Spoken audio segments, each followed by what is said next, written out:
नमस्कार दोस्तों, एलडी बाबा क्लासेज में आपका स्वागत है।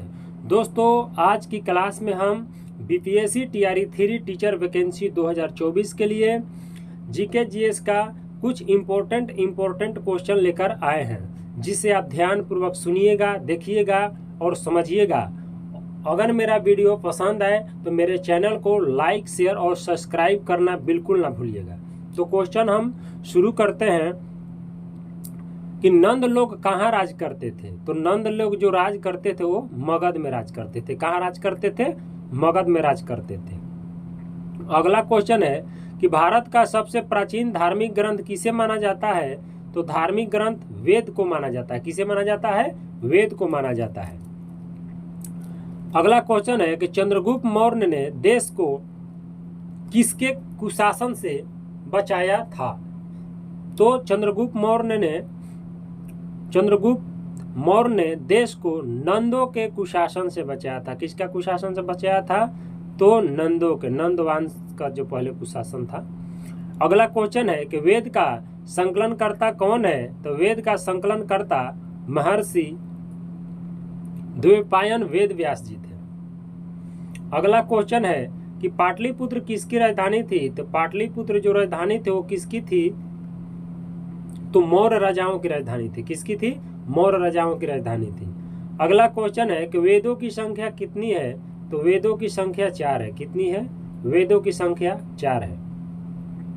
अगला क्वेश्चन है कि कलिंग के युद्ध ने अशोक में क्या परिवर्तन किया। तो उसने भविष्य में कोई लड़ाई न लड़ने का निर्णय किया। किस युद्ध के बाद? तो कलिंग युद्ध के बाद। अगला क्वेश्चन है कि हम्पी किसकी राजधानी थी। तो हम्पी जो थी विजयनगर साम्राज्य की राजधानी थी। किसकी राजधानी थी? विजयनगर साम्राज्य की राजधानी थी। वेदों का कर्म क्या था। तो ऋग्वेद, सामवेद, अर्जुवेद और अथर्ववेद, ये 4 वेद थे। यही इनका कर्म था। अगला क्वेश्चन है कि भारतीय इतिहास स्वर्ण युग की किस वंश को कहा जाता है। भारतीय इतिहास स्वर्ण युग किस वंश को कहा जाता है। तो गुप्त वंश को कहा जाता है। अगला क्वेश्चन है कि भारत का नेपोलियन किस राजा को कहा जाता है। तो भारत का नेपोलियन जो है उसे समुद्रगुप्त को कहा जाता है। किसको? समुद्रगुप्त को कहा जाता है। समुद्रगुप्त बहुत ही वीणा बजाने में माहिर था, इसलिए उसे संगीत मार्तंड का उपाधि भी मिला था। मार्तंड का। सबसे पुराना वेद कौन है। तो सबसे पुराना वेद ऋग्वेद है। अगला क्वेश्चन है कि नालंदा विश्वविद्यालय किस राज्य में था। तो बिहार राज्य में था। किस राज्य में था? बिहार राज्य में था।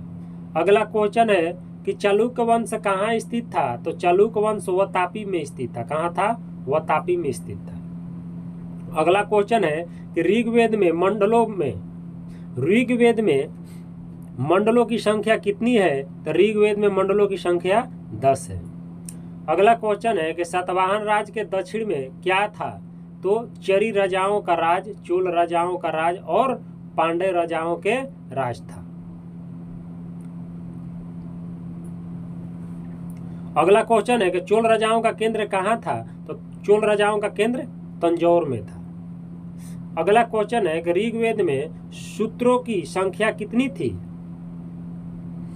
ऋग्वेद में सूक्तों की संख्या कितनी थी। तो सूक्तों की संख्या 1028 थी। अगला क्वेश्चन है कि ऐतिहासिक चोल राज्य किस आधुनिक नगर के पास स्थित था। तो हैदराबाद में स्थित था। अगला क्वेश्चन है कि एलोरा के भव्य शिव मंदिर का निर्माण किसके शासनकाल में कराया गया। तो कृष्णदेव प्रथम के शासनकाल में। अगला क्वेश्चन है कि ऋग्वेद का कौन सा मंडल सोम देवता को समर्पित करता है। तो 9वां मंडल जो होता है वो सोम देवता को समर्पित करता है। अगला क्वेश्चन है कि ऋग्वेद का कौन सा मंडल सोम देवता का समर्पित करता है। तो 9वां मंडल। अगला क्वेश्चन है कि ऋग्वैदिक समाज में कौन सी प्रथा नहीं थी। तो बहुपति प्रथा विवाह जो था नहीं था। बहुपति विवाह नहीं था। अगला क्वेश्चन है कि हर्ष पहले तो थानेश्वर से शासन चलाता था, बाद में उसने अपनी राजधानी किसको बनाया? तो कनौज को बनाया। अगला क्वेश्चन है, दास राज्य युद्ध किस नदी पर लड़ा गया?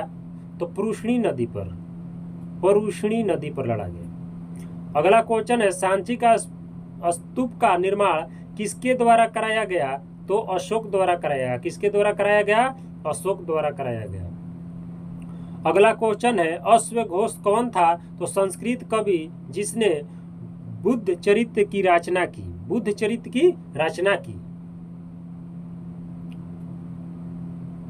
अगला क्वेश्चन है कि चारों वेदों को क्या कहा जाता है? तो संहिता कहा जाता है।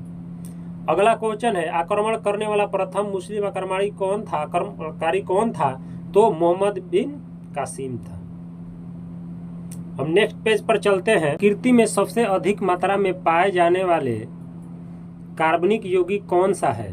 तो सेल्यूलोज। कौन सा है? सेल्यूलोज है। अगला क्वेश्चन है कि वृद्धावस्था का अध्ययन विज्ञान की किस शाखा के अंतर्गत किया जाता है? तो जीरेंटोलॉजी, जीरेंटोलॉजी के द्वारा। अगला क्वेश्चन है, डोलोमाइट CaCO3 किसका अयस्क है? तो कैल्शियम का। किसका अयस्क है? कैल्शियम का। अगला प्रश्न है, खट्टे फलों में कौन सी विटामिन पाया जाता है? तो विटामिन C पाया जाता है।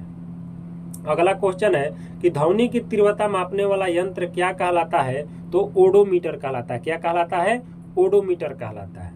अगला क्वेश्चन है, दूध का खट्टा होना किसके द्वारा होता है? तो जीवाणु द्वारा होता है। किसके द्वारा होता है? जीवाणु द्वारा होता है, जीवाणु।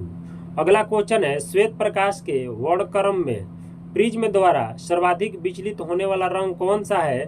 तो बैगनी है। कौन सा है? बैगनी है। अगला क्वेश्चन है, रेफ्रिजरेटर में प्रशीतक क्या होता है? तो फ्यून होता है। क्या होता है? फ्यून होता है। अगला क्वेश्चन है, दूध से दही बनाने में कौन सा बैक्टीरिया सहायक होता है? तो लैक्टोबैसिलस, लैक्टोबैसिलस। अगला क्वेश्चन है कि मनुष्य के मस्तिष्क का सबसे बड़ा भाग क्या है? तो प्रमस्तिष्क है। क्या है? प्रमस्तिष्क है। योजना आयोग द्वारा भारत को 2020 ईस्वी तक विकसित राष्ट्र बनाने के उद्देश्य से तैयार किया गया दृष्टि पत्र क्या था? तो इंडिया विजन 2020 था। अगला क्वेश्चन है कि भारतीय रिजर्व बैंक की स्थापना कब की गई थी? तो 1 अप्रैल 1935 ईस्वी में की गई थी। अगला क्वेश्चन है कि भारत में पहली पंचवर्षीय योजना कब शुरू की गई थी? तो 1 अप्रैल 1951 ईस्वी में शुरू की गई थी। अगला क्वेश्चन है कि भारत में सबसे अधिक कृषि भूमि किस फसल के अंतर्गत आता है? तो चावल के अंतर्गत आता है। अगला क्वेश्चन है कि इस समय का सबसे बड़ा राष्ट्रीयकृत उद्यम कौन सा है? तो भारतीय रेलवे है। अगला क्वेश्चन है कि भारतीय विकास परिषद का पदेन अध्यक्ष कौन होता है? तो प्रधानमंत्री होता है। कौन होता है? प्रधानमंत्री होता है। अगला क्वेश्चन है कि भारत निर्माण योजना का संबंध किससे है? तो अवस्थापन विकास से है। किससे है? अवस्थापन विकास से है। अगला क्वेश्चन है कि किस राज्य में सर्वाधिक अनुसूचित जनजातियां निवास करती है? तो मध्य प्रदेश में। अगला क्वेश्चन है, भारत में प्रच्छन्न बेरोजगारी सामान्य किस क्षेत्र में दिखाई देती है? तो कृषि के क्षेत्र में दिखाई देती है। अगला क्वेश्चन है कि प्रथम पंचवर्षीय योजना में किस क्षेत्र को सर्वाधिक प्राथमिकता दी गई है? तो कृषि को। अगला क्वेश्चन है, अंत्योदय कार्यक्रम का मुख्य उद्देश्य क्या था? तो गरीबों में सबसे अधिक गरीबी की सहायता करना। क्या था? गरीबों में सबसे अधिक गरीबी की सहायता करना। अगला क्वेश्चन है, बुल एवं बियर शब्द किससे संबंधित है? तो शेयर बाजार से संबंधित है। किससे संबंधित है? शेयर बाजार से संबंधित है। अगला क्वेश्चन है, भारतीय अर्थव्यवस्था के उदारीकरण का अग्रदूत किसे कहा जाता है? तो डॉक्टर मनमोहन सिंह को।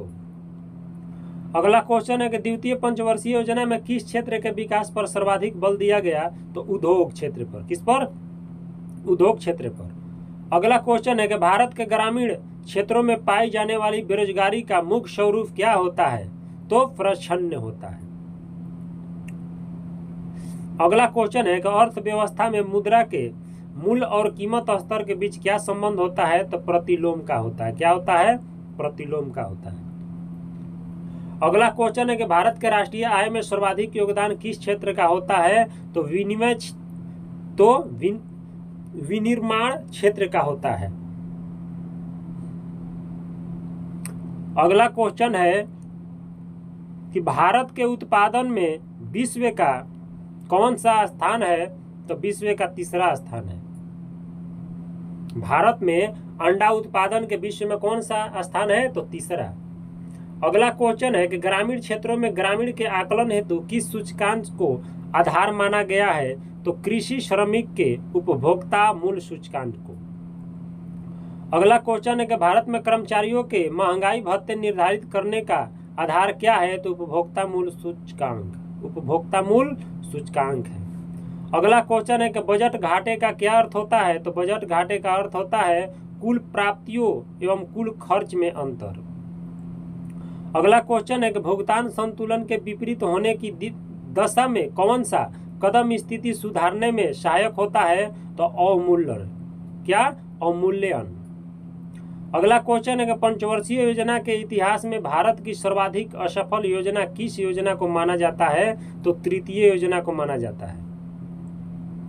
अगला क्वेश्चन है कि 10वीं पंचवर्षीय योजना के अंतर्गत कितने प्रतिशत वार्षिक विकास दर का लक्ष्य निर्धारित किया गया था? तो 8%।